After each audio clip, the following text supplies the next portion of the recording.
And I had forgotten what chapter we ended at. I think I had taught 12 already, but I thought it's probably good to review it. And no one reminded me that we were on 13. So I prepared for 12. So, yeah, so you can have a nice nap because you know it all, right? Yeah. So, and then we'll go on to 13. Yeah. Because I don't keep track of, it was a long time ago, wasn't it? Yeah. It was last December. What? December, November. Anyway. Yeah. I figured if I didn't remember, you wouldn't remember either. But one person did. So thank you very much. But okay, good. So we'll review chapter 12, the mind and its potential, because this is actually the chapter that heads into the whole discussion of Buddha nature. You know, it's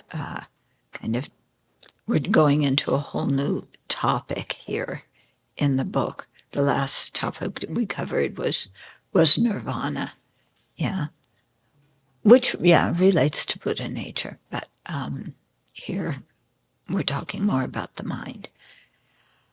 Okay, so let's start with the visualization of the lineage masters surrounding the Buddha and ourselves surrounded by all the sentient beings.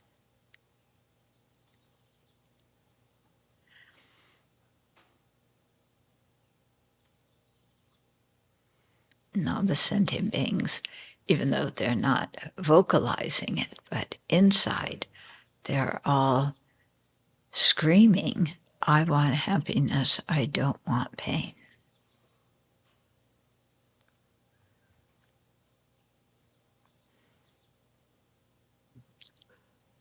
And then they scream, but I can't get the happiness I want, and the pain comes without my even looking for it.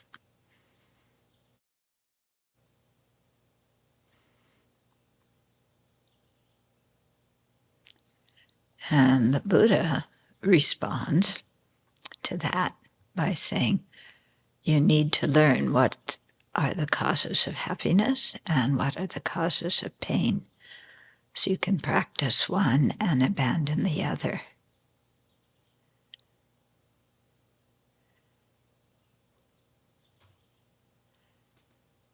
And taking refuge in the three jewels is the first step to doing that, deciding that the Buddha, Dharma, Sangha are the refuges that we're going to follow.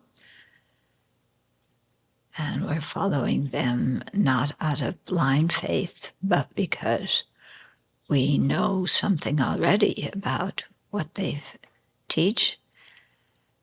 It's made sense to us. We've practiced it somewhat, and it's helped us. So then we say to all the sentient beings, come take refuge with us in the three jewels. And then they will teach you how to avoid the causes of suffering and how to create the causes of pain. Create the causes of happiness.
So since all sentient beings want happiness and not suffering,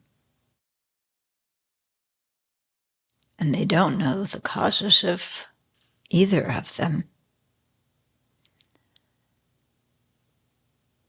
then it's up to the Buddhas and the Bodhisattvas to teach and instruct them. But the Buddhas and Bodhisattvas can't do it alone. They need our help in the sense that we're the ones who have close contact with certain beings right now and can influence them in a positive direction.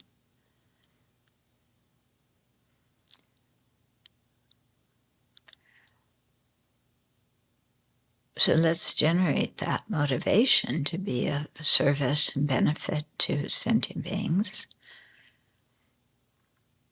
and to then lead them to the real refuge, which is not us limited beings, but to the Buddha, Dharma, and Sangha.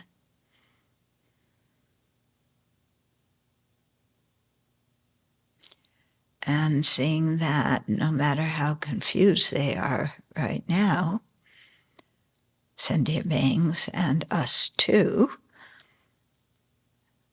all have the potential to become fully awakened.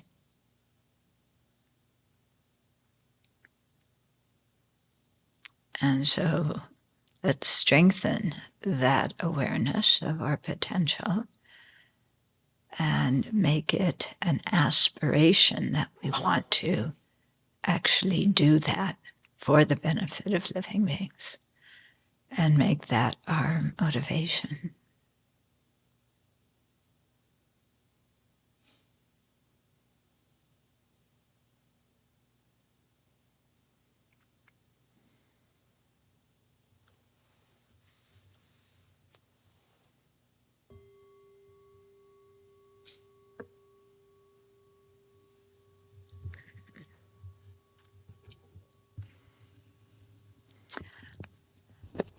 So looking, there's so many different viewpoints or lenses through which we can look at life and understand the different things we see and experience.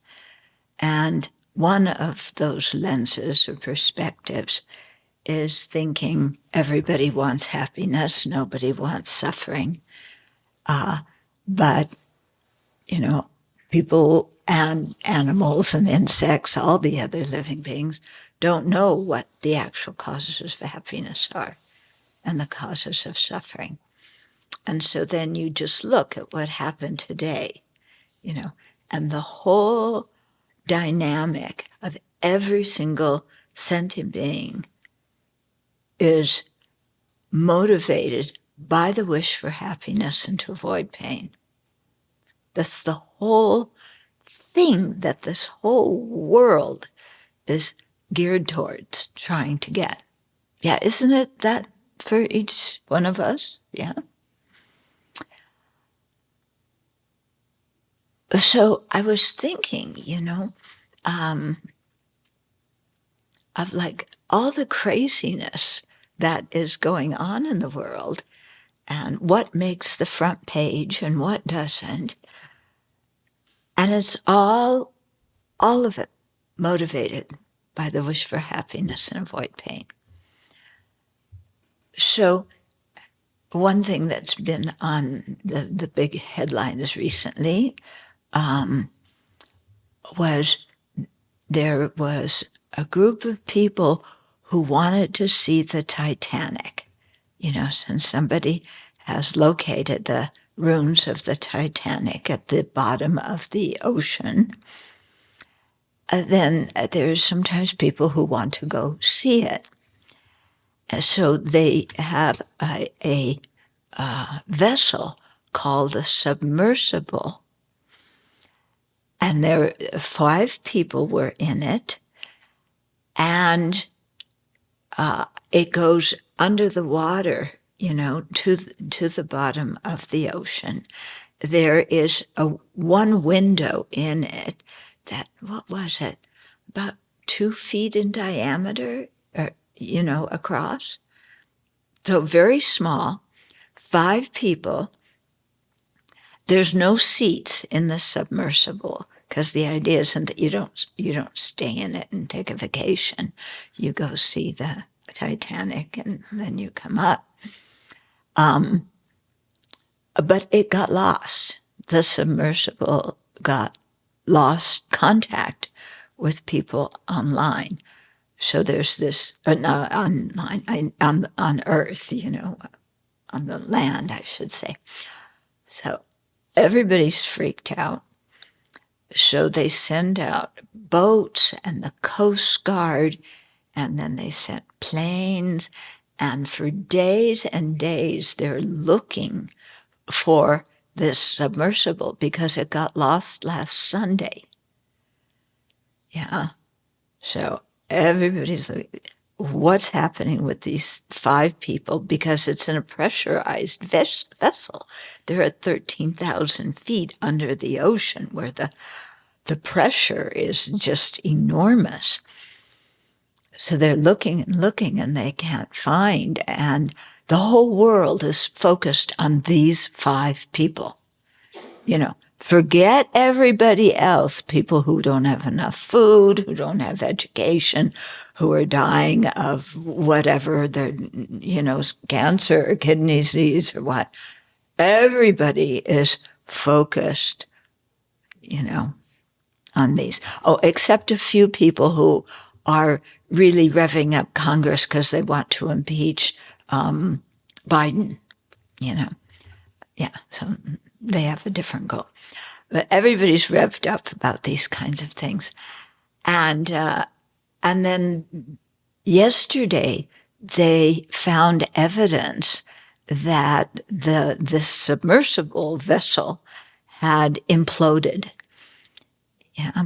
And so they found remnants close to the Titanic. So now there's 2 ships at the bottom of the ocean that now I suppose other people will want to go see both of them, except the one that just imploded.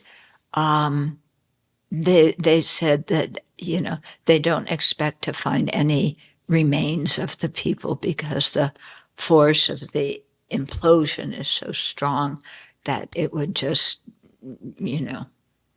like they said, they would just die like that. They wouldn't even know what was going on. And it wouldn't even be painful because it would happen so quickly.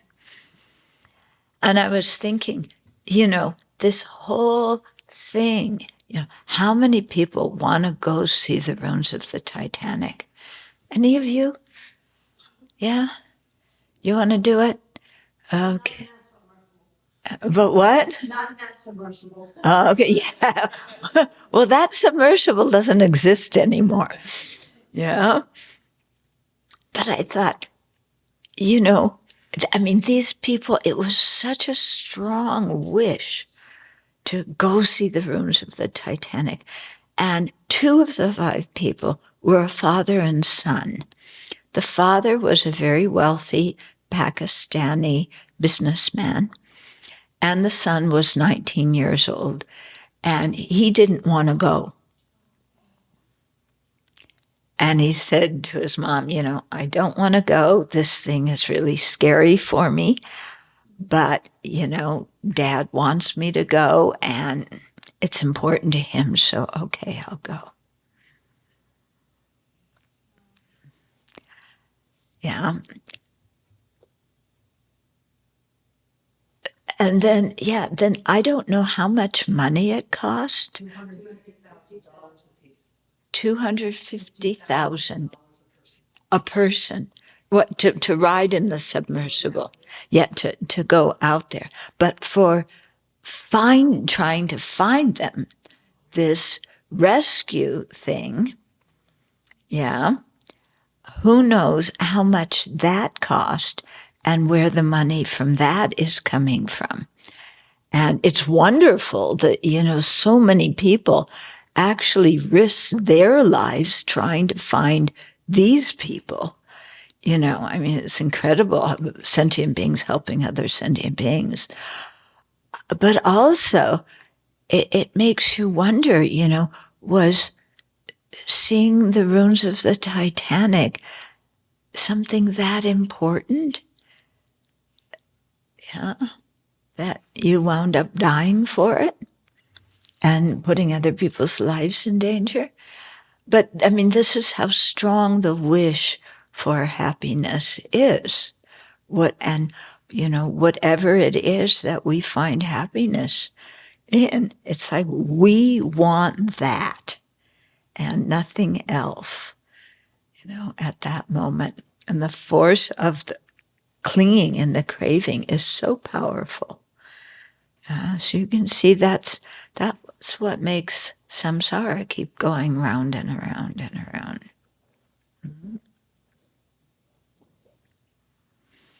So I also had an interesting discussion with one of the achans about bodhicitta, and it was interesting because the discussion made me realize that I've changed. Yeah, in a way that I didn't notice. I thought it was just kind of automatic, But he said to me, he asked, how do you broaden your mind to include all sentient beings in your motivation? Yeah.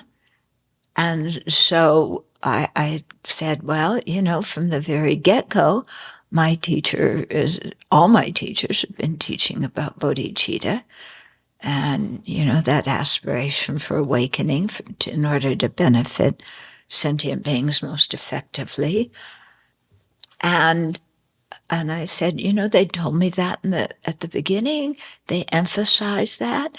And so I just keep thinking about it. And it made me realize that all the time, of course, we have a habit here of we generate bodhicitta many times a day as a community, with the monastic mind motivation and what we say before we offer service and before cooking and before all of our teachings and everything. So we're reminding ourselves of it a lot. But so what I realized that I changed in is that through this process, I automatically think of all living beings. Yeah. And because you can't generate bodhicitta without doing that. Yeah, even if your bodhicitta is contrived and it's like super artificial, but still, when you think, your mind automatically goes to all sentient beings.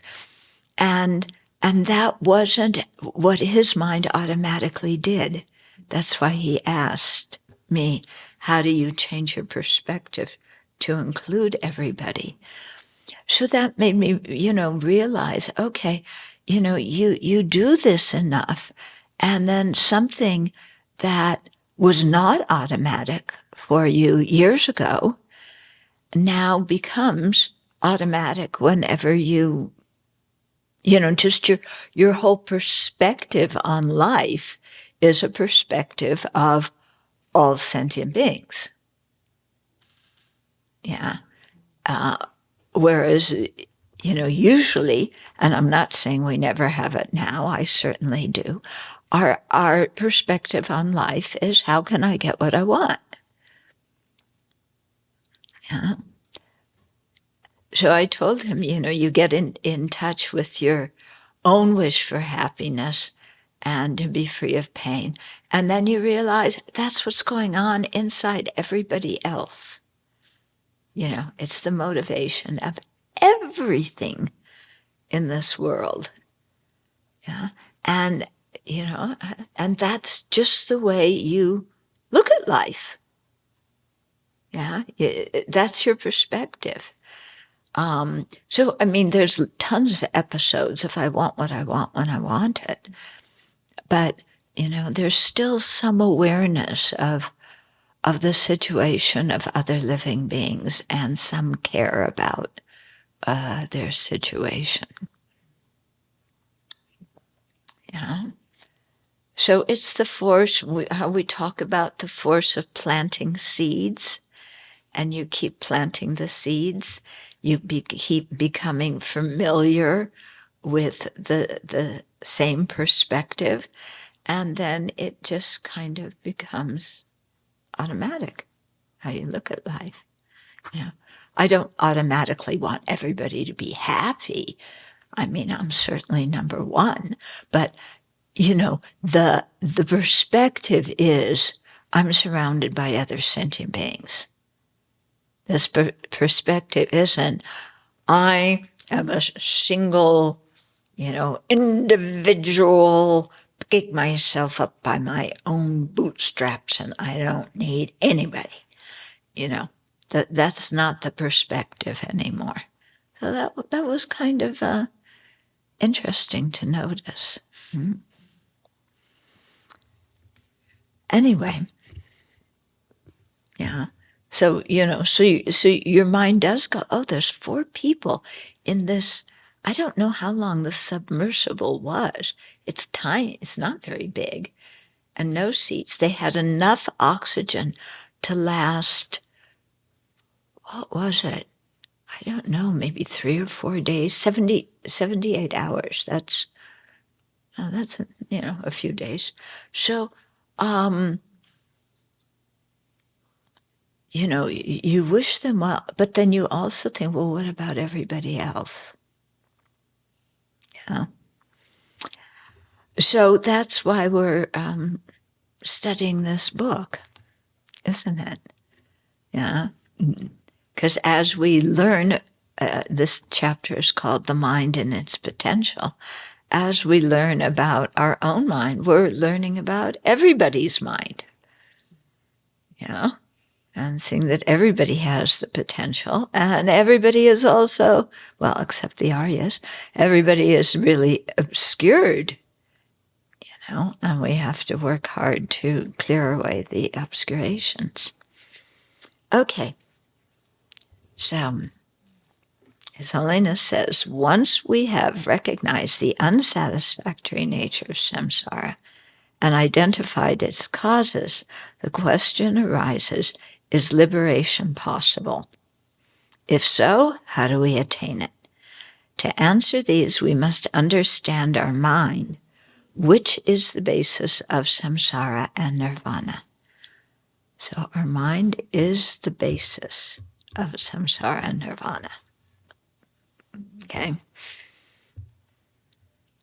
And asking that question, is liberation possible, is essential, because if it's not possible, then why waste our time, learning all these things and trying to understand emptiness and generating bodhicitta, if we can,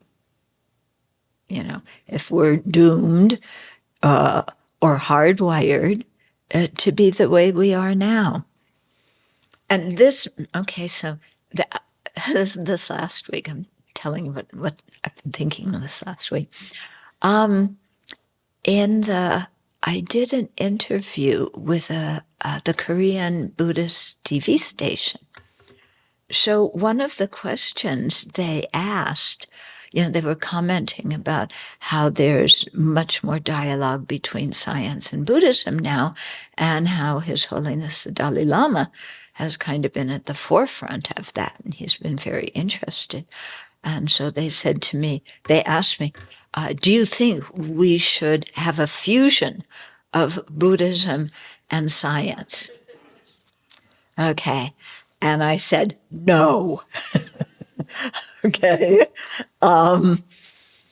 Because they're 2 different disciplines, and they do research on two different things.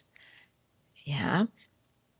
So science researches the material world, and it uses scientific instruments that can measure speed and color and sound waves and light waves and all these things that can be detected by our five physical senses. So science is really interested in all that. And it researches that, it draws conclusions about that. And so many people live their life with that scientific view. And we see it even when people come to learn Buddhism and they say, oh, well, I have to get it through my brain through my brain that, there's other living beings besides me. Really? You have to get it through your brain? We always go like this. I have to change my brain. Yeah. And so we confuse the mind with the brain, and we confuse the person with the brain. I said in the interview, if, there's somebody you really love very much, if you could take out their brain and put it on the table, would you look at it and say, oh, I love you so much? Yeah, would anybody do that? This gray blob with capillaries and stuff like that, is that what you're in love with? Yeah, when you care about somebody? Your amygdala, oh, it's so gorgeous. And your whatever it's called, occidental lobe, I don't know, I forgot. I learned all of this one time, but I forgot it. It's like, is that what you're in love with? Yeah. So, so it's just interesting because this is how many, many people speak. Just kind of automatically. Yes, it's my mind. I'm my brain.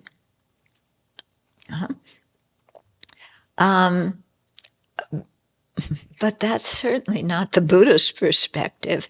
And we do research too, but not so much using the scientific instruments, but using the instrument of the mind, the consciousness itself, to learn about itself. Yeah. And so we value what science can offer, but it is a different discipline. And I don't think we should use science to validate Buddhism.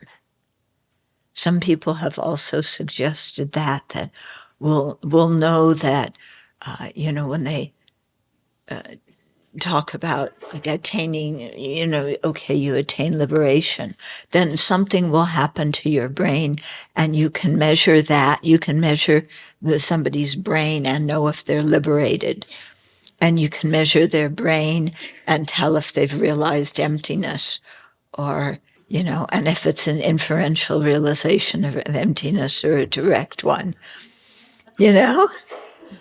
Yeah, and they think, oh, yeah, if science can figure that out, then we would know who has realizations and who doesn't. And nobody could go lying about having realizations when they don't have them, because we could just send them to the lab and, and get the test. Yeah? But I don't think we need to depend on science to validate what meditators have discovered. And I don't think science needs meditators to validate what they've learned either. Yeah. And I also said to these people who asked the question in the interview, I said also, the scientists are the first ones who would admit that they don't know everything, and that they do an experiment and it never comes out that 100% of whatever it is, has that certain result. Yeah, it's always a certain percentage. It's never 100%. Yeah? Sure. Yeah? Oh, I got her to agree. But I was all prepared if she said no to say, well, is light a wave or a particle? I don't understand the question, but I know that's how you get the goat of a scientist. But I was saying that, scientists change their conclusions all of the time. And I was remembering, some of you may remember this too. Do you remember when margarine first came into existence? And don't eat butter. Butter has too much fat. It's not good for you. Everybody should be eating margarine. And then a few years go by, and then it's, oh, butter is much better for you than margarine. Margarine has all these other fats that aren't good. So don't eat margarine, eat butter. Yeah? And then there was the time when we were told, eat a lot of eggs. They're good for you. And then a few years later, don't eat so many eggs because they have all sorts of other stuff in them. And so, remember that? Yeah. So, the scientists mean well and they're discovering things, but they mean well. I think it might be the egg lobby there. That's the problem, though. There's a big problem with the egg lobby. Oh, why does it have to do with the hens?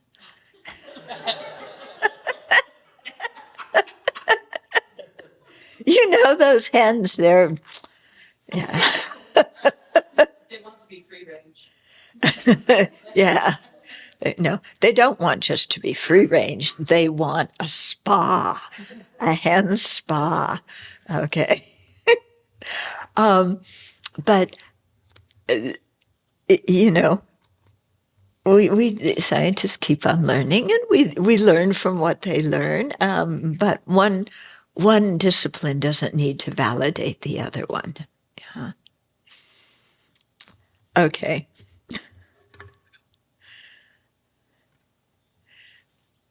Yeah, His Holiness has been to many, many mind and life conferences, and this whole thing of the mind and the brain comes up a lot. And I know whenever I've spoken to scientists or psychologists about it, the answer is the mind is an emergent property of the brain. But then I say, what's an emergent property?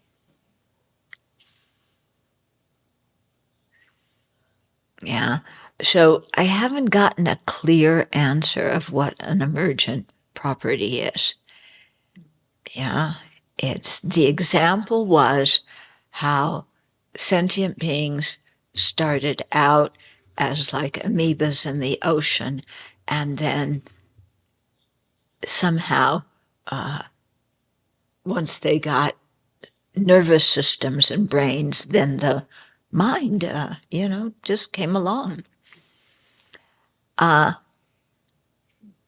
But His Holiness said one time, I don't think he said this in the Mind Life meeting itself, but he said, they will never convince me that the mind is the brain. Yeah. So, yeah. I once said to a scientist many years ago, I was able to go to the Mind Life conferences. I went because my friend was videoing the whole conference, and so he got me in so I could change the tapes.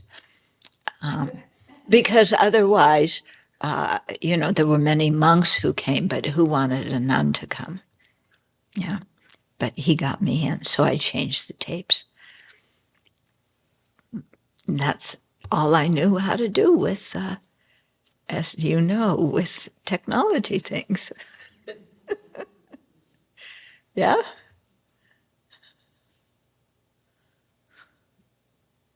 So I Googled emergence and what it says about what it is within philosophy. It says emergence occurs when a complex entity has properties or behaviors that its parts do not have on their own and emerge when they interact in a wider whole. The phenomenon of life, as studied in biology, is an emergent property of chemistry. So this reminds me of in the 7-point analysis, when is the thing the sum of its parts? Yeah. And there's this idea that when parts come together, something new emerges from it. Right, yeah. But I think Buddhism refutes that. Yeah. Well, something does come, but, and it is more than the sum of the parts. But it doesn't mean it's consciousness. Otherwise, the carpet, you put all the particles that make up the carpet together and you don't get conscious. Yeah. So the carpet may be just an emergent property of all the little specks of stuff in it. I don't know. Okay. So the mind's potential.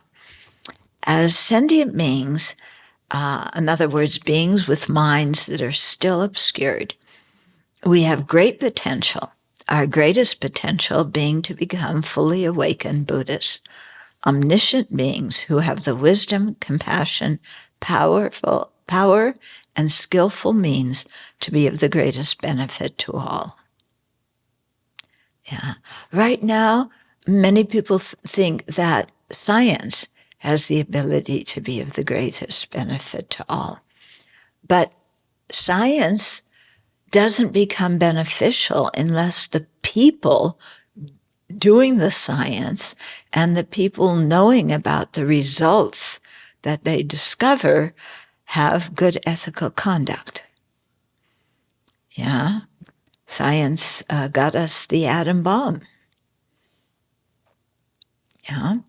So just alone, we can't say that it's beneficial. It depends on the motivation of the people who discover things and the motivation of the people who then make use of those discoveries. And as human beings, we haven't done so well with that. The bomb is one of the biggest examples. And now it's artificial intelligence. Yeah. And you don't have to write term papers anymore. You just do something and click, click, click, and pull your term paper out of the computer. Yeah. And they have artificial intelligence who will talk to you if you're depressed or if you're suicidal. So this joke about falling in love with a computer, it maybe isn't a joke. Yeah. Yeah, you can program the computer to become everything that, you ever wanted in a spouse, except for a few things. Yeah. But in terms of emotional responses, the computer can get it right, apparently, if you program it correctly. Yeah. It's kind of weird, isn't it? Anybody else feel it's weird? Yeah. Siri, I feel unhappy today. Oh, you do? Poor you. What do you need? You need some chocolate? I'll order some chocolate and have it sent to you right away.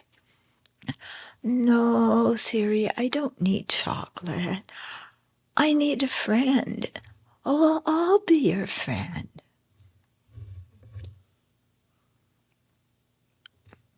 Yeah. Yeah. Then you go to school and the teacher says, who's your best friend? Siri.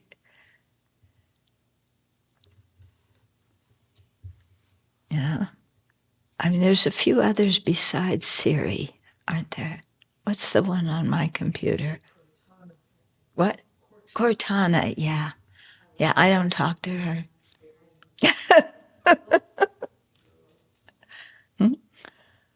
Yeah. But maybe Cortana gets jealous of Siri because Siri's my best friend and I don't talk to Cortana. Yeah, so maybe Cortana's going to do something to, ruin Siri's reputation, get even with her. Yeah, then the other computers will fight. Mm-hmm. Yeah, that would be better, actually. The computers can kill each other and leave the rest of us alone. Yeah. Okay. A natural quality of the mind is its ability to cognize objects. This capacity to be aware of and to know objects is already present. It does not have to be newly cultivated. That's the nature of the mind when we say the mind is clarity and cognizance.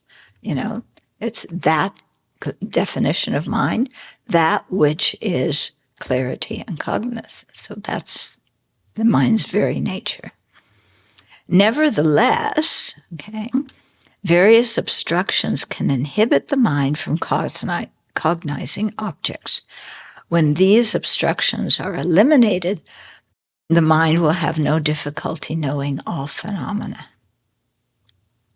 I mean, think about that you have the natural potential to know everything. And the only reason why you don't is because the mind is obstructive. But the obstructions can be eliminated, and when they've been eliminated, then just by the nature of the mind, it perceives everything. That's kind of amazing to think about. Yeah, like me, my mind can do that. I can think about something else besides Mickey Mouse. One type of obstruction is physical matter. A wall obstructs us from seeing what is beyond it. When the wall is removed, our visual consciousness can see what is there. Yeah, that makes sense. We can see the wall. It obstructs. I can't see the kitchen through the wall. Yeah. A second obstruction is distance and size. The object is too far away or too small for our cognitive faculties to come in contact with it. Okay, so, the butterflies that are around Elmer's Road, Elmer's Loop, yeah. So we know there's butterflies around Elmer's Loop, but it's too far away for us to see them, and they're too small for us to see them. Yeah, but if we go to Elmer's Loop, then we'll see them. Yeah. So to some extent, telescopes and microscopes have helped alleviate this difficulty of seeing things that are too far away or too small. In these cases, we can know the object not because the mind has become clearer and better able to apprehend the object, but because the object is brought within the range of our operable cognitive faculties. Okay. So a third difficulty, another obscuration, concerns the cognitive faculties that are the bases of consciousness. The visual consciousness is able to perceive only forms. It's only able to see colors and shapes. Okay. The visual consciousness can't perceive sounds or smells or tactile objects, yeah, or tastes. It can only see visual things, color and shape that are within its range. Okay. Because, and why can't the eye consciousness see other things? Because it's dependent on the eye faculty, okay, which is this subtle material, probably the retina, the eye, the cones and rods and the retina, you know. And if a healthy eye faculty is absent, the visual consciousness cannot perceive visual forms. Okay, so you have to have the faculty, yeah, that is healthy, that can connect the object to the specific consciousness that has the ability to see it. Yeah, and as we know by looking at our cats, yeah, they see things that we don't see. Yeah, they have different eye faculties. And through their kind of eyes, they can see things that we can't see. It's quite amazing. You know, I can look at my tree sometimes, and she is looking very intently at something on the other side of the room, you know, and it's not just like she's glancing around. It's like, what is this? She's staring at it. Yeah, but we can't see it because our eye faculty doesn't have that power. Dogs can hear sounds that we can't hear. Yeah. So I find it so interesting that as human beings, we think that our senses are kind of like they're almost omniscient, and we only know things, really know things, if we can see them with our 5 physical senses. You know, in other words, I mean, lots of people say, I'll believe it when I see it. Yeah. If I can't see it, then I don't believe it exists. Many people say that. But there's so many things that, you know, with different kinds of sense faculties, other beings can see, but we can't see. And we keep forgetting this. Yeah, how we keep forgetting how limited even our own senses are. Yeah. Do you find that? Yeah. The type of brain a being has also influences what can be perceived. A mental faculty dependent on an animal brain and one dependent on a human brain have different ranges of objects that they can know. Yeah. As we all know, we try and teach our kiddies about the precepts, especially about not killing. Yeah. They can't understand it. They hear the sounds. We talk to them. I take a walk. I talk to all the animals, you know, not all of them, but a lot of them. You know, they get little Dharma discourses, yeah, wishing them good rebirths and you know, so that they can become monastics in their future lives and so on. And they can hear the sound.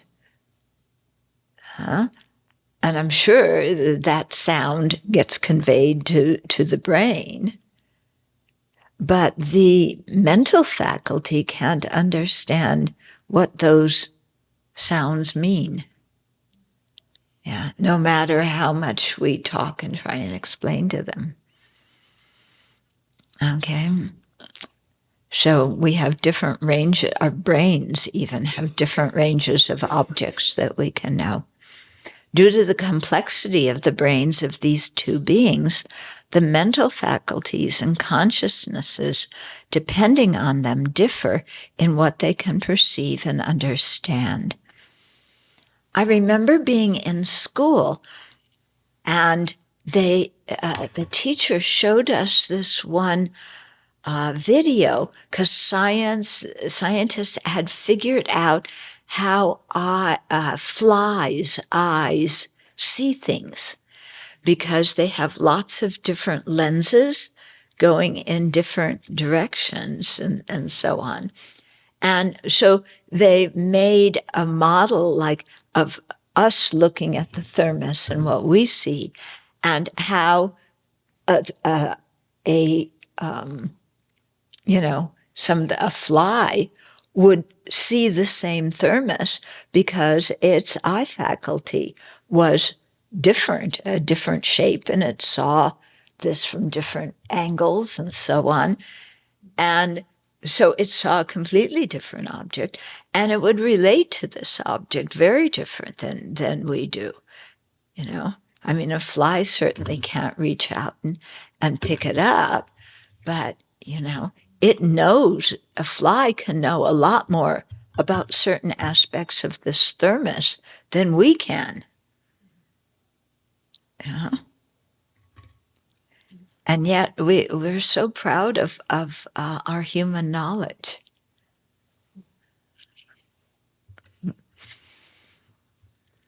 Furthermore, a mind proliferating with wrong views and overwhelmed with disturbing emotions is too distracted and preoccupied to turn its attention to other objects. The range of what such afflictive mental states can know becomes very limited. A calm mind can be more astute. So think of that when you're really upset about something. Yeah, we think we know everything about the situation. You did that, you did that, you did that. No, it's not fair. No, I'm being persecuted. Yeah, this world isn't fair. I should have better opportunities. No. Okay. And we think that's true. But our mind is so limited. Yeah. And even when we're not upset, our normal mind, how often do we think about other sentient beings? Only when they're in our way or when we want something from them, or they do something nice for us. Yeah. How much attention, how much energy and time do we spend thinking about others? It's only when they're in relationship to us that we think about them. Yeah. Why is that? The afflictive mind. Yeah. The ignorant mind grasping at an eye. From that comes if you grasp I, then you grasp other, then comes attachment to the I. Yeah, and we walk around like this all the time. Yeah.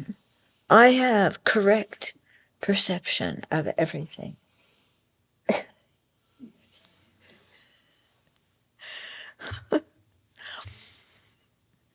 Okay.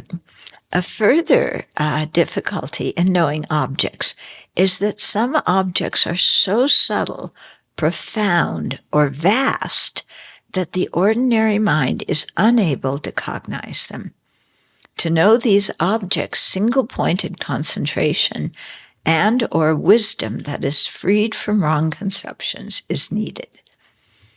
So subtle impermanence, things are changing from one moment to the next moment. They don't remain the same. Can we see that subtle impermanence? No. We only see gross impermanence. The sun rises, the sun sets. Okay. But how is it changing, split second by split second, and even smaller by split seconds, the split, infinite split seconds? How is something changing? We have no idea. It's too subtle for us. Yeah. Even certain aspects of our body, when we talk about the channels and winds and drops, in our body, we can't see them. We have no idea what's going on. Yeah. Too subtle. Okay, so that's one reason why deep states of meditation are necessary, so that you can know those things and use that knowledge to benefit sentient beings. But the real purpose of concentration is not just to have the supernormal powers like that, but to be able to realize emptiness directly, and then use that mind to purify the mind of all obscurations. So another type of obstruction is subtle defilements on the mind that produce false appearances. These prevent us from attaining Buddhahood, the state of omniscient mind. So these are what we call the cognitive obscurations. The previous paragraph was talking about the afflictive obscurations, how they obscure the mind. This one is the false appearances of true existence. When these subtle defilements are removed, the mind will naturally perceive all phenomena.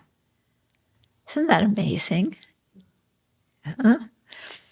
The main obstructions to omniscience are the latencies of the afflictions, the subtle appearance of inherent existence that they produce, and the defilement preventing seeing the two truths simultaneously. After the wisdom realizing ultimate reality eliminates the afflictive obscurations, it must cleanse the cognitive obscurations from the mind. So that's the difference between our hotship and Buddhahood. Our hots have eliminated the cognitive obscurations, but not they've eliminated the afflictive obscurations, but not the cognitive obscurations. Yeah, the bodhisattvas who attain Buddhahood at the time of Buddhahood have eliminated also the cognitive obscurations. When every last defilement is removed, the mind is totally purified and its excellent qualities are fully developed. This is the state of Buddhahood in which the capabilities of the mind have no limits. The effectiveness of a Buddha's activities depend not on the abilities of that Buddha, but on the receptivity of sentient beings. So from the side of the Buddhas, they are, through their enlightening activities, always doing something trying to benefit us. The effectiveness of their efforts to benefit us, why aren't we picking them up? Because of our own obscurations. It's like radio stations are constantly sending out the radio waves, but if our radio is turned off, you can't hear the radio. So it's the same thing. The Buddhas are always doing something to benefit us. And, maybe once in a while we're kind of tuned in and we receive that benefit. So Bhagawan, or endowed victor, is one epithet of the Buddha. The Buddha is endowed with all excellent qualities and is victorious in overcoming the four maras. So the four maras, the polluted aggregates, death, afflictions, and here he said distraction to external objects. Sometimes for the fourth one, they say the son of the gods, like some mischievous kind of god that gets in the way of people. But here it's distraction to external objects. And it's true, when our mind is distracted to external objects and captivated by external objects, then it's limited in what it can perceive. Yeah. You're so interested in the arrangement of the atoms and the elements in this thermos that's what your mind is focused on. Okay. Since the mind has the natural capacity to be aware and to understand, when all obstructions have been removed, it will be able to directly perceive all phenomena. A Buddha's omniscient mind is able to realize simultaneously both veiled or conventional and ultimate truths with a single consciousness. So high-level bodhisattvas can see the two truths, but with different consciousnesses. Buddhas can see them with one consciousness. So it said that a mental faculty is dependent on the brain here. And not every mental faculty is dependent. Yes, so it's parts of the mental faculty that are dependent on the brain? The mental faculty actually means the five physical, the five consciousnesses related to that perceive the five sense objects. Those are the mental faculty. The faculty is what is able to connect those objects to the mental consciousness. Okay. Yeah. Huh? Yeah. Well, okay, right now you can think about a tree outside, right? Is your visual consciousness seeing that tree? Is that what makes you think about it? How are you connected to the tree right now? Yeah, your visual consciousness at one time in the past saw the tree. That information, that visual consciousness acted as the mental faculty so that your mental consciousness now can think about the tree. It perceives a conceptual appearance of the tree, and then you can think about it. But you're not seeing the real tree right now. Okay? Like that. Okay, next section says, is liberation possible? To review, disturbing emotions and wrong views are called afflictions because when they arise in the mind, they afflict us and disturb our mental peace. In addition, they motivate us to do actions that disturb and afflict the peace of others. Ain't that true? Fortunately, these afflictions can be removed, enabling us to attain liberation, a true state of peace that does not fluctuate according to external circumstances. Yeah. So whatever your external circumstance is, that doesn't need to throw you off. Yeah. We're very much influenced by our external circumstances, aren't we? Yeah. If we don't like somebody, we just even hear their name. They could be in that submersible somewhere, but we just hear their name and we get upset. Yeah. Or somebody that you're fond of, you just hear their name. Completely, our mind, is in a different mood. Yeah, so very distracted to external things. Yeah, we walk in a place and it's too hot, and our mind immediately goes, oh, it's so uncomfortable in here. It's so hot. Yeah, I've got to turn down the heat. Do you ever notice? We're so reactive to everything in our environment. And,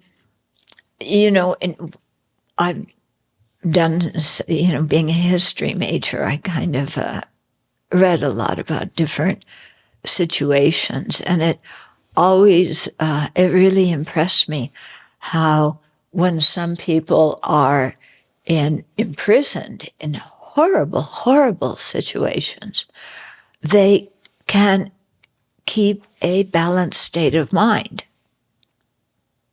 Yeah. Because most people, when they even think about a prison environment, they get, I'm sure Donnie's really scared now. Yeah, trying to put on a good face, of course, but terrified. Yeah.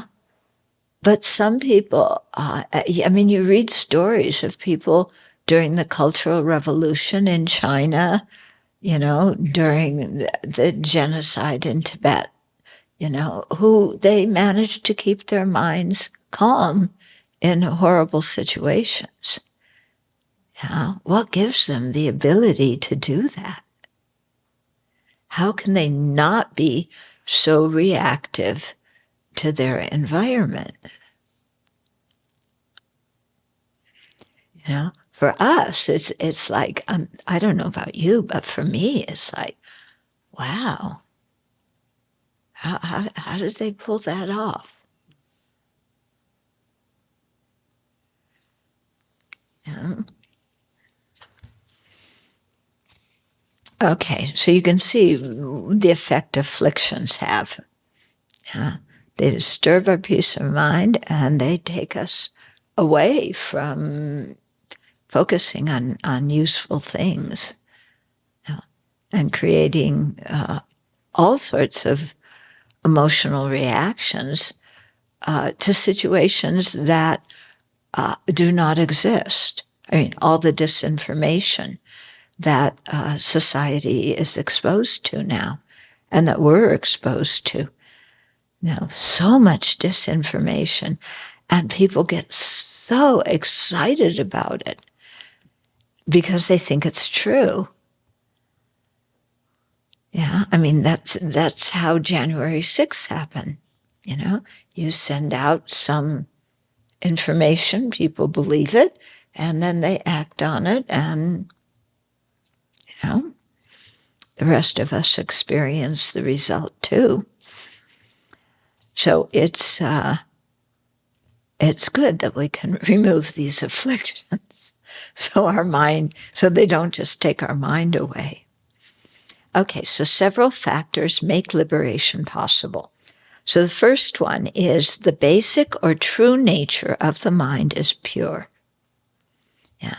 When we're mad, when we're depressed, it certainly doesn't feel like the basic nature of our mind is pure. But it's good to remember at those times that it is pure. Yeah. And that we're not always going to feel how we feel at this particular moment. Yeah. So the basic nature of the mind is clear like water. Dirt in a glass of water isn't the nature of the water and can be removed. No matter how murky the water may be, its essential quality of clarity is never lost. And you can find some pretty dirty water, but the basic nature of the water is clear, is pure. So this basic conventional nature, when we hear the word svabhava, this is one meaning of svabhava. This basic conventional nature of the mind is clear and cognizant. It is the basis upon which awakening can be attained. Yeah, so the basis upon which we can become Buddhas, we have already. It's there.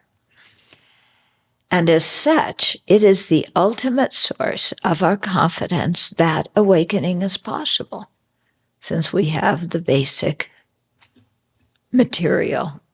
It's not physical material. Okay. So inanimate objects such as stones and trees cannot attain awakening because they lack the qualities of clarity and cognizance that only a mind possesses. Yeah, so I'm sorry, dear Thermos. I love you terribly, but you can't become a Buddha. Yeah. And the Thermos says, but why not? You know, why not? It's not fair.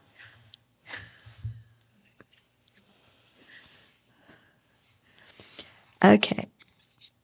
So the second reason why liberation is possible, the afflictions are adventitious. In other words, they are not part of the nature of the mind. So that's what adventitious means. It's not part of the nature of something. So it can be removed from whatever that object is. So Dharmakirti says, the nature of the mind is clear light. The defilements are adventitious. Okay. So that is, Dharmakirti is also Geshe-la's ordination name, Chodron.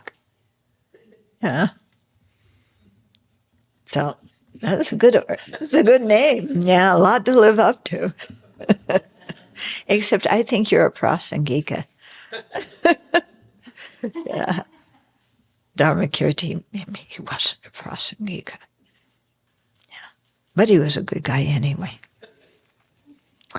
Afflictions have not penetrated into the basic nature of the mind.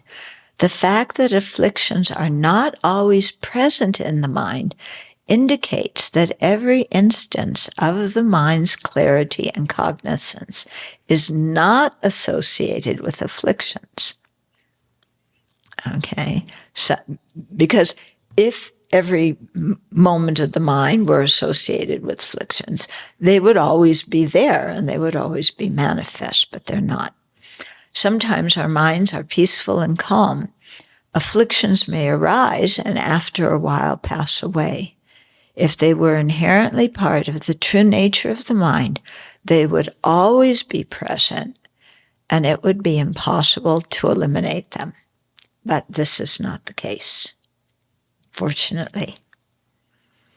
So the purest form of the mind is the fundamental, innate, clear light mind.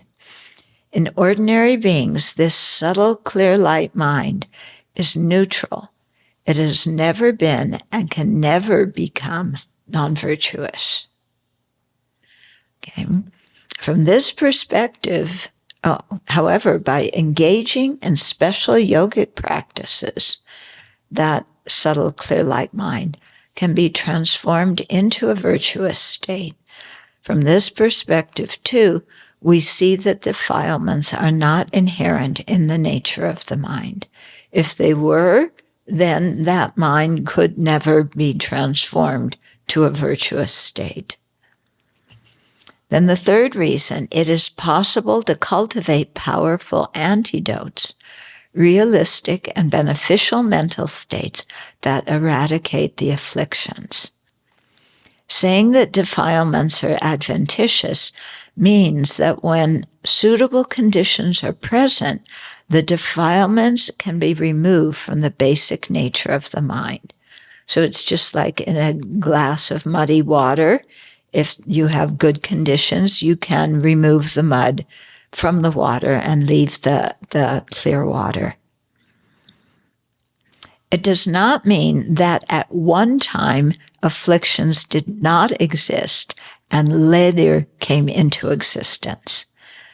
Okay, so he's talking here about there's no beginning to samsara. There wasn't a time.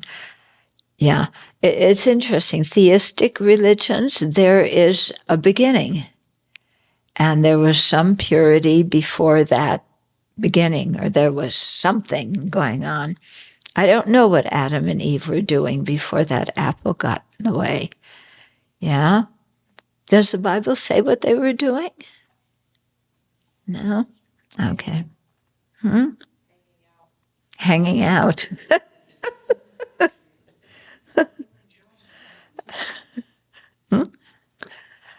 Okay.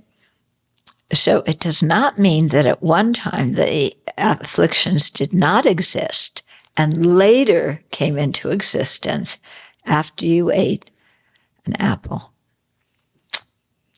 Rather, afflictions are beginningless and have continuously obscured our minds until now.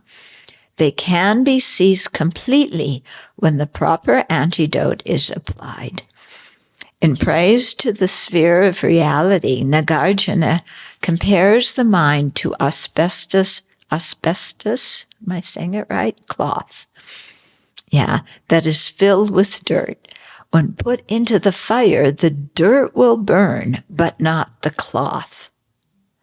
So similarly, the fire of wisdom, the wisdom realizing emptiness, can destroy the defilements, but the clear light mind will remain unscathed.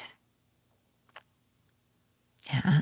These analogies are very helpful, aren't they? Yeah.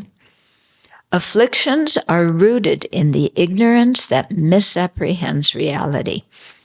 Ignorance grasps phenomena as inherently existent, whereas reasoning proves that in reality, phenomena are empty of inherent existence.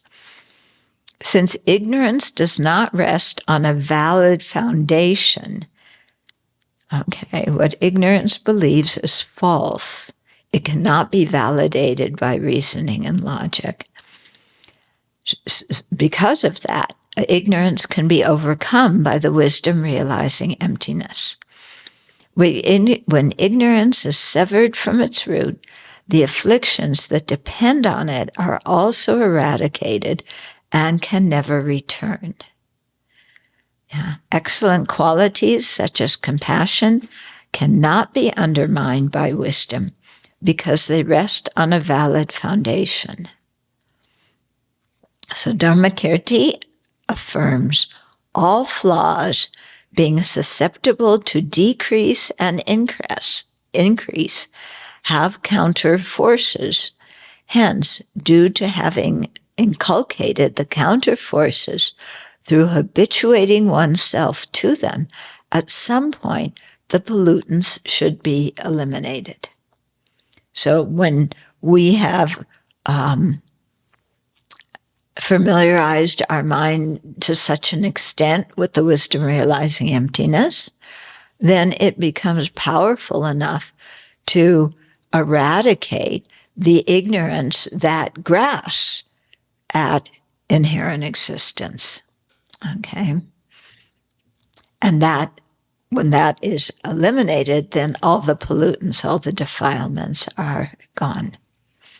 The nature of the mind is such that it is free of pollutants, and by nature, it, in other words, a mind that has realized emptiness, has a real or undistorted object. As such, it cannot be counteracted by what is opposite to it, because even if one were to attempt to do so, the mind is naturally inclined towards its nature. And its nature is not defiled. So even if we were to try and make it defiled, that couldn't happen. Okay. Questions, comments so far? Yeah. Might be, I'll ask it anyway. Excellent qualities such as compassion cannot be undermined by wisdom because they rest on a valid foundation. To clarify, the valid foundation is Buddha nature or the fact that they are empty of any inherent existence. I'm trying to understand what's between a valid foundation for them and an invalid foundation for the afflictions. Okay. Not clear. The basic nature of the mind is pure. And the afflictions are not part of it. So because that basic nature of the mind is pure, yeah, positive qualities can exist in it without depending on grasping at inherent existence. But negative qualities like anger and jealousy and arrogance and so on, they depend on ignorance. because it's this misperception of ignorance that is the root that brings forth all these other afflictions. But compassion doesn't depend on ignorance grasping true existence. Hmm? Yeah, to exist, yeah. So you can apprehend a sentient being as an object of compassion and have compassion for them without necessarily grasping them as inherently existent. And the section about why we can eliminate afflictions because they're not associated with every moment of mind. But isn't ignorance associated with every moment of mind? Ignorance is not manifest in every moment of mind. Yeah. They say it comes up a lot because manifest ignorance actively grasps at inherent existence. But many times we're not actively grasping at inherent existence, but inherent existence is appearing to the mind. So at that moment, the ignorance isn't manifest, even though the appearance is there. And as soon as we, look at it and, you just notice there's nothing big deal about the thermos. You're not grasping at its inherent existence. But when somebody takes away, then, wait a minute, it's my thermos. At that moment, we're grasping this as inherently existent. Okay. It's hard for us to notice even when we're grasping in our inherent existence, or even grasping self-sufficient substantial existence. Yeah. Or even grasping permanence. We're not always aware. The mind, these things arise in the mind and we just go with it. And then, we grasp at things being permanent. And then when they change, we're like shocked. How could that happen? Yeah. Well, that's because we were grasping at permanence and didn't even know we were doing that because we're so used to it. Yeah. But we weren't grasping at permanence every single moment. Okay. So the step-by-step process is for us to really start to mitigate the self-grasping. The appearance is going to be there for a long, long time, but to back off on the clutching and the grasping of things as inherently existing, even if it's just conceptually contrived, but to back off so we're not clinging and causing the afflictions to just rumble. Yeah, because the clinging, the grasping at inherent existence is an afflictive obscuration. The appearance of inheritance, is a cognitive obscuration. Yeah. But even before being able to back off grasping things as inherent existent, we have to learn the other antidotes that are easier for our mind to use. Yeah. Like thinking of impermanence, thinking of the disadvantages of something like that. Okay. So we'll close for the evening.